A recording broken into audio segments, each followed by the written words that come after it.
Hello everyone, मेरा नाम सौरभ है और आज मैं आप सबके सामने एक बहुत ही इंपॉर्टेंट क्वेश्चन लेके आया हूँ। सीए फाइनल मई 2022 आरटीपी में एक क्वेश्चन आया था। कारो 2020 के ऊपर एक क्वेश्चन बेस्ड है, बहुत इंपॉर्टेंट क्वेश्चन लगा, इसलिए मैं आप सबके सामने लेके आया हूँ। तो क्वेश्चन ऐसे स्टार्ट होता है, मिस्टर अर्जुन जो है वो अपॉइंट हुए as a engagement partner on behalf of बीसमैन कंपनी। एक चार्टर्ड अकाउंटेंट फर्म है, बीसमैन कंपनी चार्टर्ड अकाउंटेंट फर्म।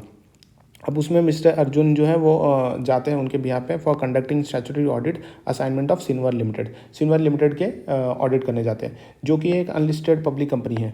अब मिस्टर ब्रिजेश जो है, जो senior manage engagement team member है, मिस्टर ब्रिजेश जो सीनियर एंगेजमेंट टीम मेंबर है, where was given responsibility to audit the matter as per requirement of CARO 2020।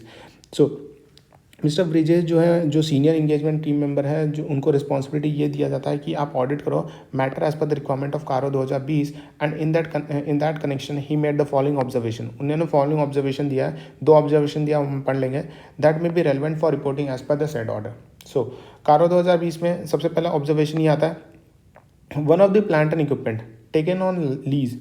एक प्लांट एंड इक्विपमेंट जो है वो लीज पे लिया था, right of R O U asset है, right of use asset by Sinwar limited, जिसे रीवैल्यू किया गया है based on the valuation by the registered value, based on the valuation by registered value.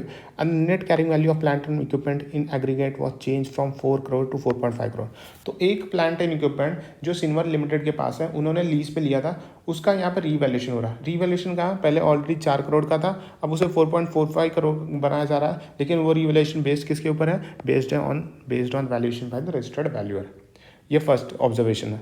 Second observation ये है कि during the year under consideration cash credit limit of 5.5 crores were sanction to Sinwar limited by DMC bank based on security of current asset. So during the year क्या होता है कि cash credit limit मिलता है, CC limit मिलता है। कितने करोड़ का मिलता है, 5.5 करोड़ का मिलता है, जो सिनवर लिमिटेड को इशू किया जाता है डीएमसी बैंक के द्वारा। लेकिन यहाँ पे जो सिक्योरिटी क्या रखी जाती है, सिक्योरिटी रखी जाती है करंट एसेट। अब बाद में क्या होता है, which was reduce to 4.5 crore after 6 month, 6 महीने बाद उसको 4.5 करोड़ का लिमिट बना दिया जाता है। इन दिस कनेक्शन यहाँ पे क्वार्टरली रिटर्न जो भी फाइल किया जाता है कंपनी के द्वारा with the DMC bank which are in agreement with the books of account, agreement with the books of account के साथ में।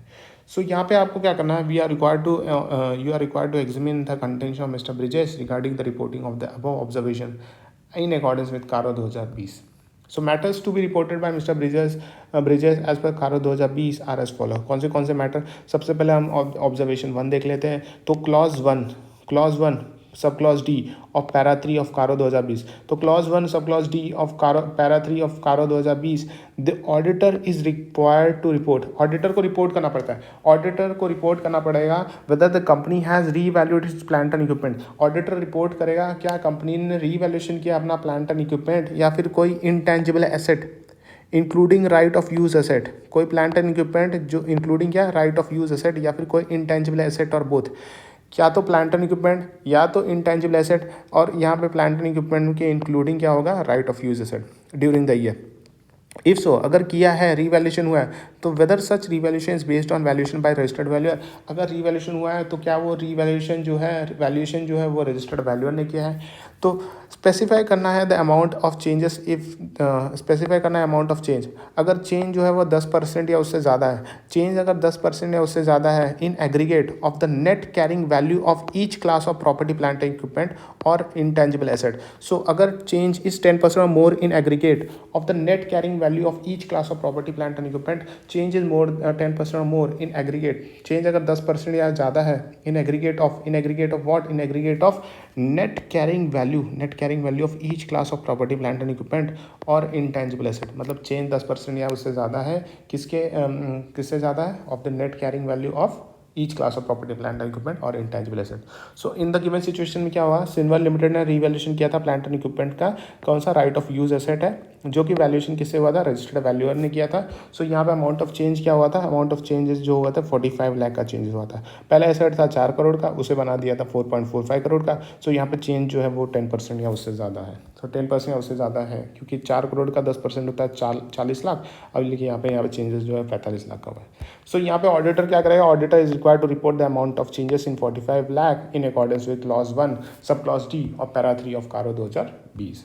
सेकेंड ऑब्जर्वेशन यह था कि as per clause two sub clause B of para 3, clause 2 sub clause B of para 3 of CARO 2020 auditor is required to report, auditor यहाँ पे report करेगा whether during any point of time, क्या कोई any point of time of the year, any point of time of the year company has been sanction, company को sanction हुआ है working capital limit in excess of 5 crore. So क्या at any point of time साल में कोई ऐसा point of time आया कि कंपनी को 5 करोड़ का यहाँ पे वर्किंग कैपिटल लिमिट यहाँ पे सैंक्शन हुआ है बैंक के द्वारा, फ्रॉम द बैंक और अ फाइनेंशियल इंस्टीट्यूशन, या तो financial statement on the basis of security of the current asset. Security पे क्या रखा था? Current asset. तो इंपॉर्टेंट पॉइंट क्या है? Current asset. So eight any point of time अगर working capital limit in excess of 5 crore अगर सैंक्शन हुआ है बैंक के द्वारा या फिर फाइनेंशियल स्टेटमेंट इंस्टीट्यूशन के द्वारा, तो यहाँ पे क्या हो रहा है? On the basis of security of the current asset. So on the basis of security of the current asset. So यहाँ पे क्या हो रहा है? वेदर द क्वार्टरली रिटर्न और statement filed by the company with such bank और financial institution are in agreement with books of account. So क्या कोई क्वार्टरली रिटर्न जो भी फाइल किया जा रहा है, स्टेटमेंट जो भी फाइल किया जाता है कंपनी का सच